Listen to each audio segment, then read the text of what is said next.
एक बार पुनः स्वागत है आप सभी विद्यार्थियों का Subhash study centre YouTube channel पर। और आज का यह वीडियो कक्षा 12 के उन सभी विद्यार्थियों के लिए काफ़ी ज़्यादा हेल्पफुल होगा जिन्होंने सन 2022-2023 बोर्ड परीक्षा के लिए सामान्य हिंदी तथा साहित्यिक हिंदी दोनों विषयों में से किसी एक विषय को चुना है और 2023 बोर्ड परीक्षा की बेहतर तैयारी करना चाहते हैं। तो आज के इस वीडियो में मैं आपको बताने वाला हूं जो हिंदी गद्य खंड का पहला ही चैप्टर है जिसका नाम क्या है, राष्ट्र का स्वरूप, और जिसके लेखक हैं डॉक्टर वासुदेव शरण अग्रवाल जी। तो मैं इस चैप्टर की संपूर्ण हिंदी व्याख्या बताऊंगा। इसके पहले के वीडियो में मैंने इस चैप्टर का जो यहाँ पर देख सकते हैं आप, राष्ट्र का स्वरूप, और राष्ट्र का स्वरूप में जो पहला भाग है भूमि, भूमि के बारे में मैंने संपूर्ण व्याख्या बता दी है, संपूर्ण विश्लेषण कर दिया है।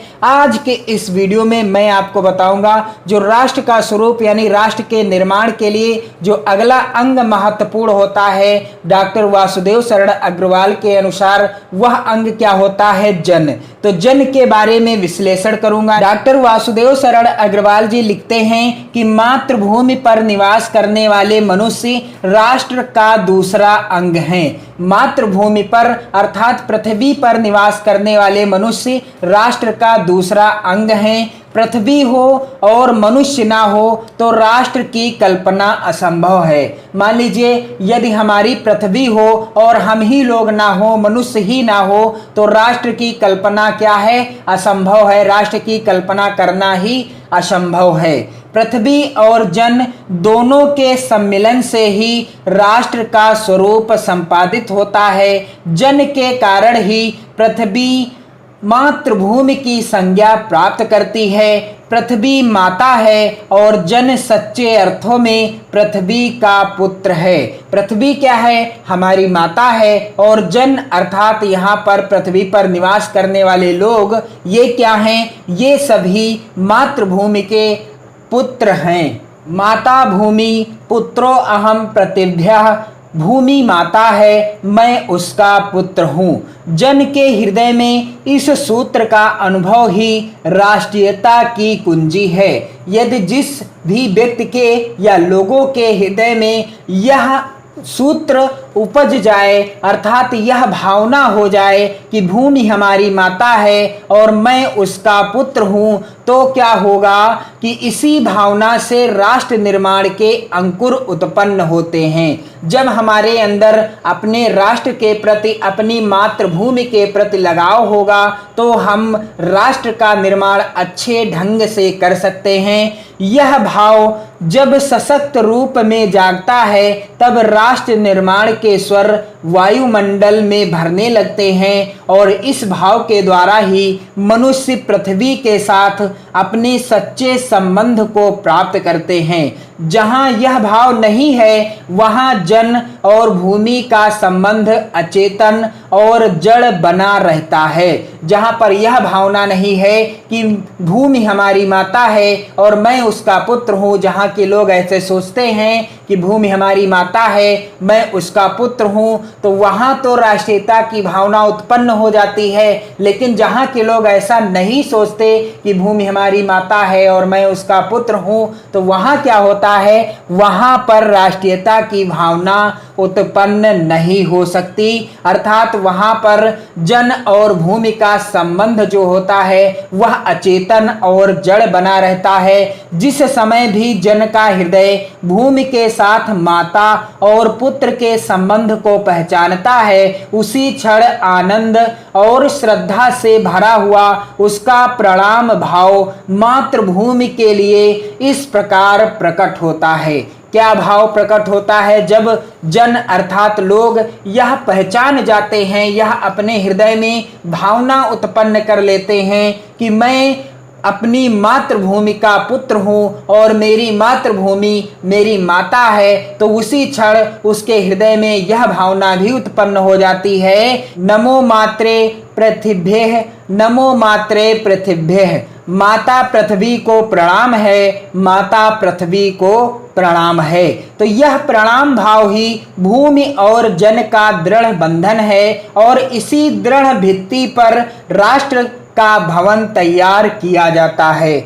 डॉक्टर वासुदेव शरण अग्रवाल जी लिखते हैं कि इसी दृढ़ चट्टान पर राष्ट्र का चिर जीवन आश्रित रहता है। इसी मर्यादा को मानकर राष्ट्र के प्रति मनुष्यों के कर्तव्य और अधिकारों का उदय होता है। जो जन पृथ्वी के साथ माता और पुत्र के संबंध को स्वीकार करता है, उसे ही पृथ्वी के वरदानों में भाग पाने का अधिकार है। जो जन पृथ्वी के साथ कैसा संबंध, माता और पुत्र के संबंध को स्वीकार करता है, अर्थात पृथ्वी मेरी माता है और मैं उसका पुत्र हूं, ऐसा जो भी जन या जो भी लोग स्वीकार कर लेते हैं सच्चे अर्थों में, तो वह ही लोग पृथ्वी के वरदानों में भाग पाने के अधिकार को प्राप्त कर लेते हैं। माता के प्रति अनुराग और सेवा भाव पुत्र का स्वाभाविक कर्तव्य है। माता के प्रति अनुराग रखना और माता के प्रति सेवा भाव रखना यह तो पुत्र का स्वाभाविक कर्तव्य है, परंतु आज के युग में ऐसा कहीं कहीं ही देखने को मिलता है।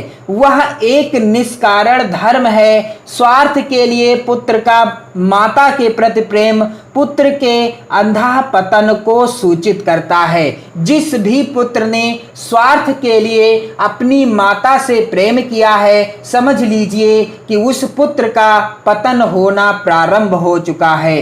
जो जन मातृभूमि के साथ अपना संबंध जोड़ना चाहता है, उसे अपने कर्तव्यों के प्रति पहले ध्यान देना चाहिए। माता अपने सब पुत्रों को समान भाव से चाहती है। माता अपने सब पुत्रों को एक समान भाव से चाहती है। आपने देखा भी होगा, यदि आपकी माँ है और आप 1, 2 या 3 या 4 भाई हैं, तो माता का हृदय जो होता है सभी पुत्रों के लिए समान रूप से प्रेम को उजागर करता है, सभी को एक समान रूप से मानती है माता।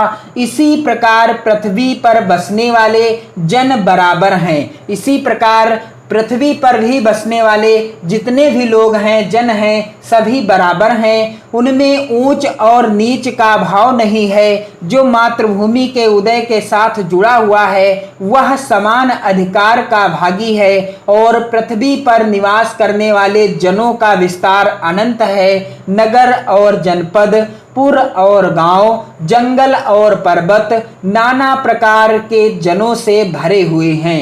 पृथ्वी पर निवास करने वाले जनों का विस्तार बहुत है। नगरों में भी लोग रहते हैं। जनपद, पुर और गांव, जंगल तथा पर्वत अनेक जगहों पर लोग निवास करते हैं। ये जन अनेक प्रकार की भाषाएं बोलने वाले और अनेक धर्मों के मानने वाले हैं, फिर भी ये मातृभूमि के क्या हैं? पुत्र हैं। ये जो लोग रह रहे हैं पृथ्वी पर, संपूर्ण पृथ्वी पर, ये अनेक प्रकार की भाषाओं को बोलते हैं, अनेक प्रकार के धर्मों को मानते हैं, लेकिन क्या हैं? वे सभी मातृभूमि के अर्थात धरती माता के क्या हैं? पुत्र हैं। और इसी कारण उनका सौहार्द भाव अखंड है। सभ्यता और रहन सहन की दृष्टि से जन एक दूसरे से आगे पीछे हो सकते हैं, किंतु इस कारण से मातृभूमि के साथ उनका जो संबंध है उसमें कोई भेदभाव उत्पन्न नहीं हो सकता।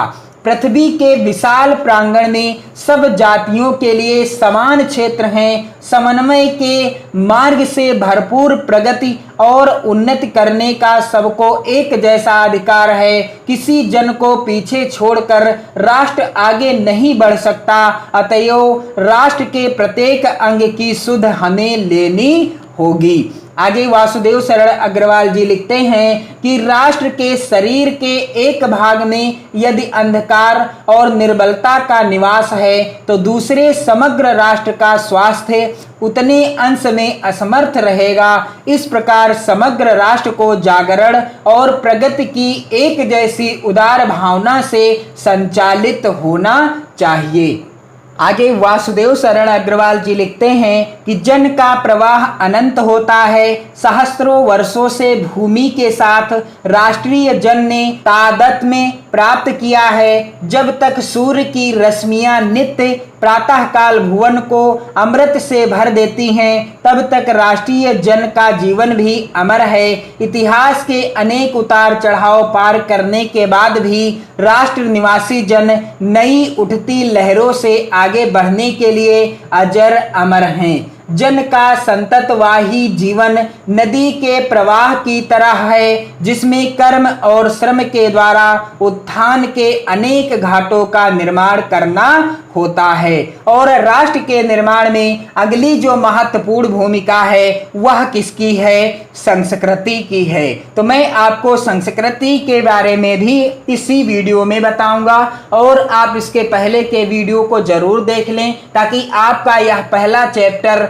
बिल्कुल क्लियर हो जाए। बिल्कुल आसान शब्दों में मैंने व्याख्या बताई है। आप वीडियो को शेयर भी करते रहिएगा और अन्य मित्रों को भी चैनल के बारे में सूचित करते रहिए और अपने मित्रों को चैनल के साथ जोड़ते भी रहिएगा। तो यहाँ पर आप देख सकते हैं वासुदेव शरण अग्रवाल जी कहते हैं कि राष्ट्र का तीसरा अंग जन की संस्कृति है। राष्ट्र का तीसरा अंग क्या है? जन की, अर्थात राष्ट्र पर अर्थात मातृभूमि पर निवास करने वाले जो लोग हैं, जन हैं, उनकी संस्कृति है। मनुष्यों ने युग युगों में जिस सभ्यता का निर्माण किया है वही उसके जीवन की श्वास प्रश्वास है। बिना संस्कृति के जन की कल्पना कबंध मात्र है। बिना संस्कृति की जन की कल्पना करना क्या है? कबंध मात्र है। संस्कृति ही जन का मस्तिष्क है। जिस प्रकार से हमारे शरीर में मस्तिष्क की अहम भूमिका होती है, ठीक उसी प्रकार से राष्ट्र के निर्माण में या जन के लिए संस्कृति ही उनका मस्तिष्क है। संस्कृति के विकास और अभ्युदय के द्वारा ही राष्ट्र की वृद्धि संभव है। राष्ट्र के समग्र रूप में भूमि और जन के साथ साथ जन की संस्कृति का महत्वपूर्ण स्थान है। यदि भूमि और जन अपनी संस्कृति से विरहित कर दिए जाएं तो राष्ट्र का लोप समझना चाहिए। यदि भूमि और जन अपनी संस्कृति से विरहित अर्थात संस्कृति से हटा दिए जाएं, उनसे संस्कृति छीन ली जाए या उनकी संस्कृति नष्ट हो जाए तो राष्ट्र का लोप होना समझना चाहिए। जीवन के बिटप का पुष्प संस्कृति है। संस्कृति के सौंदर्य और सौरभ में ही राष्ट्रीय जन के जीवन का सौंदर्य और यश अंतर्निहित है। ज्ञान और कर्म दोनों के पारस्परिक प्रकाश की संज्ञा संस्कृति है। भूमि पर बसने वाले जन ने ज्ञान के क्षेत्र में जो सोचा है और कर्म के क्षेत्र में जो रचा है, दोनों के रूप में हमें राष्ट्रीय संस्कृति के दर्शन मिलते हैं। जीवन के विकास की युक्ति ही संस्कृति के रूप में प्रकट होती है। प्रत्येक जाति अपनी अपनी विशेषताओं के साथ इस युक्ति को निश्चित करती है और उससे प्रेरित संस्कृति का विकास करती है। इस दृष्टि से प्रत्येक जन की अपनी अपनी भावना के अनुसार पृथक पृथक संस्कृतियां राष्ट्र में विकसित होती हैं, परंतु उन सब का मूल्य आधार पारस्परिक सहिष्णुता और समन्वय पर निर्भर है। वासुदेव शरण अग्रवाल जी कहते हैं कि जंगल में जिस प्रकार अनेक लता, वृक्ष और वनस्पति अपने अदम्य भाव से उठते हुए पारस्परिक सम्मिलन से अवरोधी स्थिति प्राप्त करते हैं, उसी प्रकार राष्ट्रीय जन अपनी संस्कृतियों के द्वारा एक दूसरे के साथ मिलकर राष्ट्र में रहते हैं। जिस प्रकार जल के अनेक प्रवाह नदियों के रूप में मिलकर समुद्र में एक रूपता प्राप्त करते हैं, उसी प्रकार राष्ट्रीय जीवन की अनेक विधियां राष्ट्रीय संस्कृति में समन्वय प्राप्त करती हैं और समन्वय युक्त जीवन ही राष्ट्र का सुखदायी रूप है।